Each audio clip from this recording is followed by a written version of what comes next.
What's up, guys? Today I'm going to show you how to do yearly maintenance on your furnace. Now, if this is something you're not comfortable with doing, feel free to hire a professional. They are well worth it. Just make sure you get one that you trust so they don't come in and start just making up all kind of stuff. But if you're a DIYer like me, you're comfortable using your hands, tools, and stuff like that, this is something you can do yourself. So the tools you're going to need is an air compressor with a blowgun. If you don't have that, you can also use a can of compressed air, vacuum cleaner with a cervic attachment, microfiber towel, gloves and safety glasses, a ratchet set, and specifically a 1/4-inch socket for my furnace. Step number 1, put on your gloves and safety glasses. Step number 2, we're going to cut off the power and the gas. To shut off our gas line, we're going to turn this valve perpendicular to the gas line. Step number 3, we're going to locate our old and dirty filter. You usually want to replace these around every 3 months, depending on the type of filter you have. This particular filter is the cheapest kind that you can buy. If you are using this type of filter, you're probably going to want to replace it every 30 days.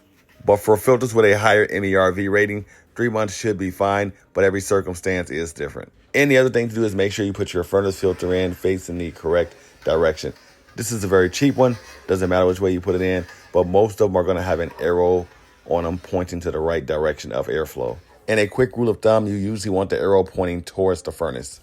Step number 4, we are going to remove both of these panels. In my case, for the top panel, I'm going to loosen these 2 screws up by hand. You can also use a Phillips screwdriver. For the bottom panel, I'm going to need a 1/4-inch socket. Now, once you have these panels off, you're going to see the obvious dust and debris. That's normal, especially if you haven't cleaned this thing in a while. And we are certainly going to take care of all that dust, dirt, and debris. But first, we're just doing a visual inspection. And we're looking for things like scorch marks, burnt wires, heavy rusting. Hopefully you don't see any of those things. But if you do, my suggestion is call a professional HVAC person. This is a video on maintenance, not repairs. And those are not visuals to take lightly. Once we determine everything looks good, we can move on to step number 5. And that is whip out the vacuum cleaner and let's vacuum up a lot of the dust and debris. Be careful not to damage any wires in the process.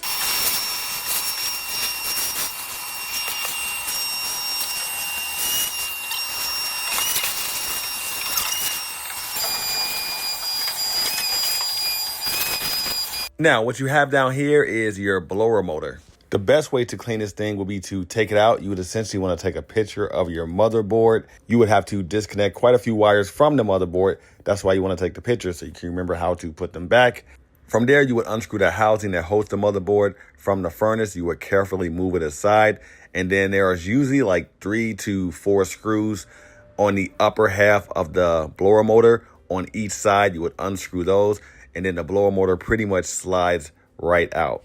And I seriously considered showing how to do that in this video, but I thought to myself, that's probably going to be a little bit too intimidating for most people that want to do some fairly quick maintenance. But I am going to make a video in the future on how to remove and clean a blower motor, so keep a lookout for that. So instead of removing it, I came up with a simpler idea. It's not as thorough of a cleaning, but it does work. You can use an air gun with an air compressor, which is what I'm going to use.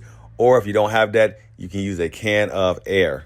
Get as close as you possibly can to the blower motor with this air gun without touching any of the components and blow the air. Be careful not to touch any of the components because at some point, the blower probably will start to spin because of the air. And you don't want the tip of that gun touching the fins because you can cause damage. So step number 6, use compressed air.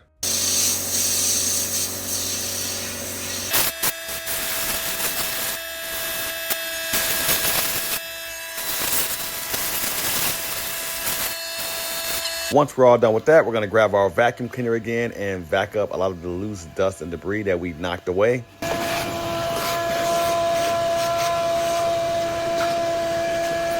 Step number 7, use a lightly damp towel. And I do mean lightly. You don't want to leave any standing water to wipe down all of the surfaces of the furnace that you can get to.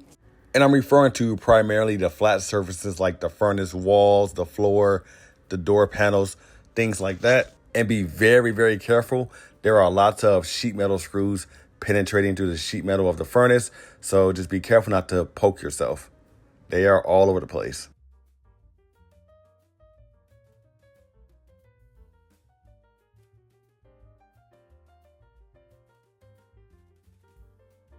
Step number 8, and we are almost done, and that is to clean the flame sensor. Now, this footage you're looking at right here is from a previous video filmed on this exact same furnace a few weeks ago, so there's no need to just take it out and do it again. But basically, those steps were, for this particular furnace, use a 1/4-inch socket to remove the flame sensor. Flame sensors all look pretty similar. Once you take it out, be very careful. This one has a curve to it, so just kind of rotate it out. You can use something that's lightly abrasive to clean it off, such as a dollar bill or a sandpaper. And the reason we do this, we want to remove the carbon and soot buildup on the flame sensor so that it's getting a proper reading of the flame to keep your furnace from short cycling. So I'll usually go over it a few times with some fine grit sandpaper or a dollar bill for about 30 seconds, and that's usually enough to remove the carbon. After that, put the flame sensor back just the way you found it. Install the one screw, don't over tighten it. And that is pretty much it. There is one other thing I prefer to check out on older furnaces. This isn't exclusive to older furnaces. If you hired an HVAC guy, he would check this out for you as part of the maintenance package. And that is the heat exchangers. You would need like a borescope to check something like that out. And what you're gonna be looking for is cracks within the heat exchanger. But there is another way to look to see if you have a crack in your heat exchanger.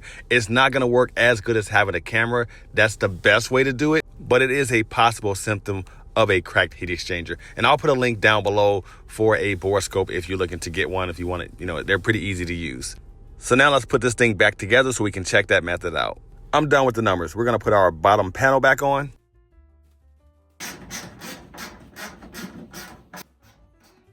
Turn the power back on at the breaker box and at the furnace if you have it set up like that. Turn on our gas by turning the lever parallel to the gas line. Turn the heat up so the furnace will kick on and we can go through a cycle of the furnace. Now the cycle should begin. Your inducer motor is going to kick on.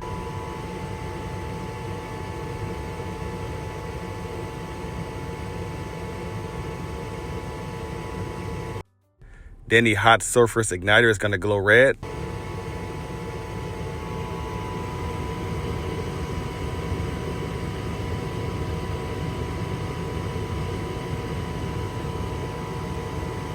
Now we should be hearing a click at any moment. The gas valve is going to come on.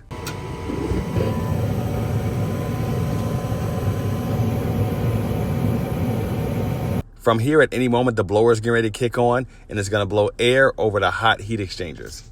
And that air is going to transform to hot, and that's going to be the hot air that you feel coming out of your vents.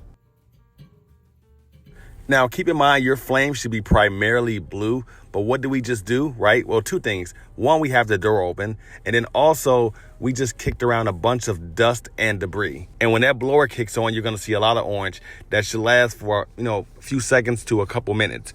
Perfectly normal. You see it right there, orange, right? Don't freak out. That's just dust and debris that we disturbed burning off. It should subdue relatively quickly within a few seconds to a few minutes. Now, if you come back the next day and you check out your heat exchangers and it's blowing orange flames right from the start, that's a sign. That's what I was referring to earlier, where there could be a problem within your heat exchanger. That's one symptom at least. And so after a few minutes, everything calmed down and we had a nice blue flame. Go ahead and put the top panel back on, and that's pretty much it. By the way, for some of the tools and products that I used in this video, I will put Amazon affiliate links down below.